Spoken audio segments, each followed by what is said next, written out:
Paseo Villar.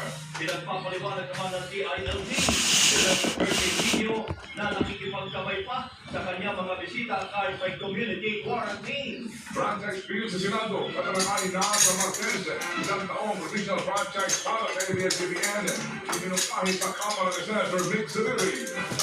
Monica Casiel nag-trending matapos maglabas ng salubila tungkol sa isyu sa prangkisa ng ABS-CBN. Yan ang ulo ng ating mga nagpapagang balita ngayong araw ng Biyernes, May 15, 2020. Napapanood po ang teleradyo sa TFT, TV Plus Channel 5, Sky Cable Channel 26, at iba pa ang cable providers. Napapakinggan din ang teleradyo sa ABS-CBN Radio Service app, ABS-CBN News app, at live streaming sa iWantNews.abs.cbn.com, maging sa Facebook at YouTube channel ng ABS-CBN News.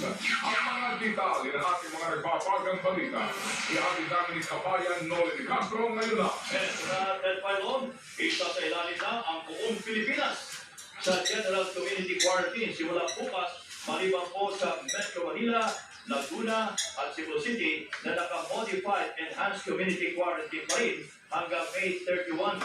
Ayon sa Malacanang, pamagitan ng Presidential Spokesperson Atty. Harry Roque, kasama rin sa GCQ ang mga rehiyong nauna nang tinukoy bilang low-risk areas. Bawal pa rin naman ang pagbiyahe ng mga pampublikong transportasyon sa Metro Manila, Laguna at Cebu City na nasa modified ECQ kahit pa pinapayagan ng pagbalik operasyon ang ilang negosyo.